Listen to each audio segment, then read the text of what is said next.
Good evening and welcome to Poland Daily. I'm Nicholas Richardson and this is the news.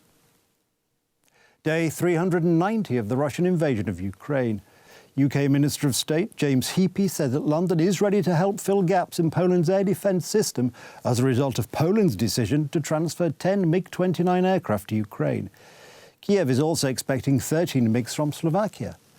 The recent decisions to transfer fighters to Ukraine are crucial to Kiev and the upcoming counter-offensive. Before the war, Ukraine's Air Force had 51 active MiG-29s, so trained pilots and technicians could be in place and would be able to engage in combat quickly.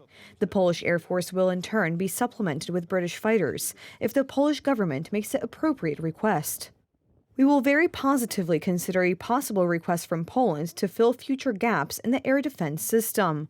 We have done this before when Warsaw handed over T-72 tanks to Ukraine. At that time, we sent Challenger 2 tanks to Poland, and we will behave similarly in the case of fighters. 4 Polish MiG-29 fighter jets will arrive in Ukraine in the next few days. According to American Institute for the Study of War, Poland's decision may influence Western policy and expand the scope of military support to include combat aircraft. 13 MiG-29 fighters from Slovakia will also soon arrive in Ukraine. Since the beginning of the Russian aggression, Poland has transferred to Ukraine military equipment worth more than 2 billion euros, including Leopard 2, T-72, and PT-91 tanks, Krab cannon howitzers, Grad rifles, anti-aircraft launchers, and ammunition. We will definitely have many more tanks, planes, long-range missile launchers, anti-aircraft and anti-missile weapons than we had a year ago, so we have more time to prepare for a possible threat. I am convinced that this war meant that in a few years, Poland will be much safer than in a year, let alone 5 years.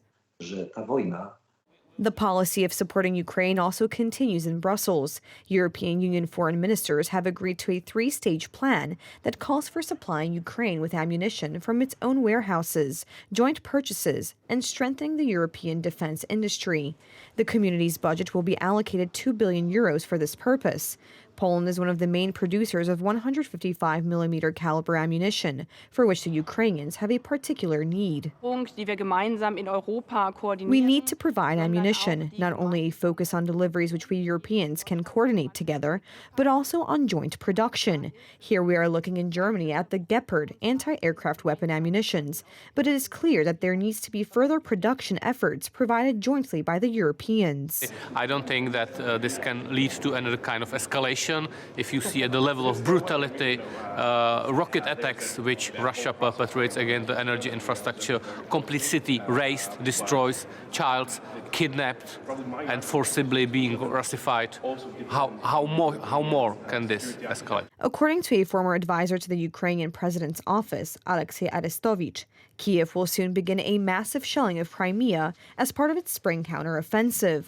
The Russians are suffering significant losses at Vuhledar, which reduces their already limited offensive capabilities. In addition, the Ukrainians have carried out a counteroffensive near Bakhmut. Oceniam, że uderzenia w tej chwili wykonywane na Krym. I think that the strikes being made on the Crimea at the moment have a psychological and propaganda character. They remind Ukrainians and the entire international community that Crimea was, is, and will always be Russian. In my opinion, it's still too early for a counteroffensive. They need to wait until the wetlands are passable again for heavy equipment. Over the past 24 hours, Ukrainians have repulsed 69 hostile attacks. Bakhmut remains at the epicenter of the fighting. Russian troops are also continuing their assaults near Liman, Marinka, in the direction of Shakhtarsk and Avdiivka. One of the goals is to fully flank Avdiivka and to force the Ukrainians to retreat. Avdiivka may soon become a second Bakhmut. Currently, Russian forces are not successful in the vicinity of the city. Moreover, they are suffering significant losses in personnel and military equipment. Their attacks are predictable and are repelled, but the increase in operational activities by the Russians in this section is worrisome. On Friday, the International Criminal Court in The Hague issued an arrest warrant for Russian President Vladimir Putin and Russian Children's Rights Commissioner Maria Lvova-Belova. The warrant is based on suspected deportation of children from the occupied territories of Ukraine. Today in London, justice ministers from 40 countries discussed options for increasing support for the International Criminal Court. In this way, the British government wants to help prosecute those responsible for war crimes in Ukraine. The echoes of the TVN report on St. John Paul II's alleged cover-up of paedophilia continue to reverberate. Donald Tusk, during a meeting with residents of Katowice, said he was most affected by the fact that many people felt it as an attack on the Pope.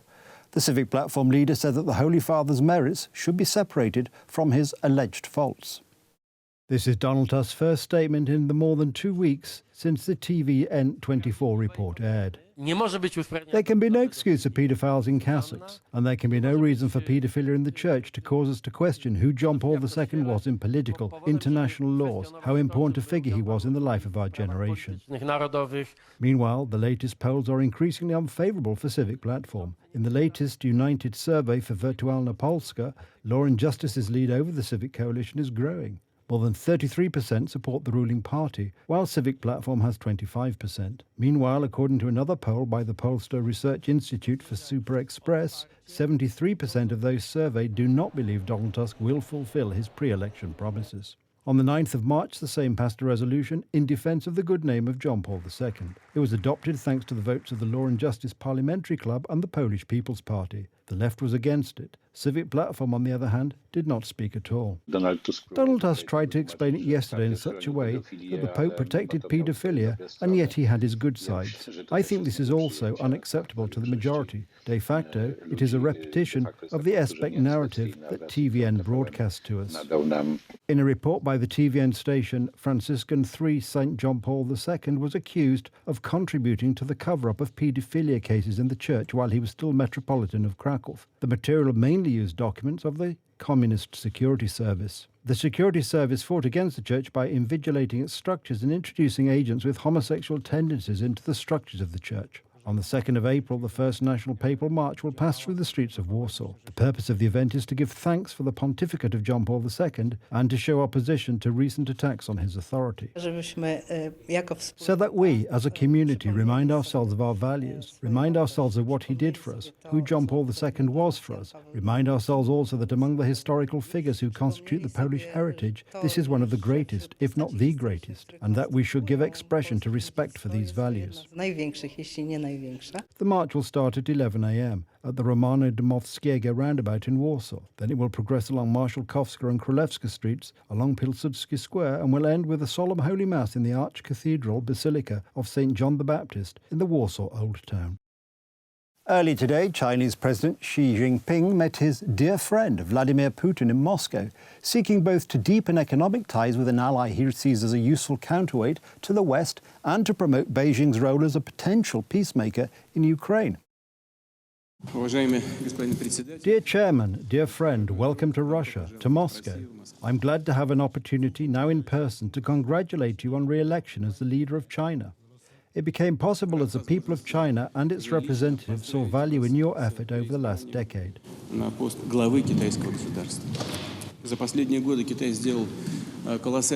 the last years, China has made a colossal leap in its development. It causes genuine interest all over the world, and we're even slightly jealous. We have carefully studied your proposals on settling the acute crisis in Ukraine. Of course, we'll have an opportunity to discuss these issues. You're also well aware that we're always open for negotiation. We will discuss all these issues, including your initiatives. Dear President Putin, I always call you my dear friend. I was very glad to receive your proposal with a state visit once again, let alone after my re-election as chairman of China's Communist Party. I chose Russia as the first foreign country to visit. I know that next year your country will host yet another presidential election. Thanks to your strong leadership, Russia has achieved significant success in reaching prosperity and well-being of the country. I am sure that the people of Russia will support you in your best efforts. She was the first leader to meet Russian president since the International Criminal Court issued an arrest warrant for him on Friday over the deportation of Ukrainian children to Russia during its year-old invasion of Ukraine. Russia is presenting Xi's trip, his first since securing an unprecedented third term this month, as evidence that it has a powerful friend in its standoff with the hostile West. China has released a broad 12-point proposal to solve the Ukrainian crisis. while strengthening relations with Moscow. China has repeatedly dismissed Western accusations that it is planning to arm Russia, but says it wants a closer energy partnership after boosting imports of Russian coal, gas and oil. That's the news. Thank you for watching. Stay with us for the weather, Poland Daily Business and more programmes. But from me, it's have a good night and a better tomorrow.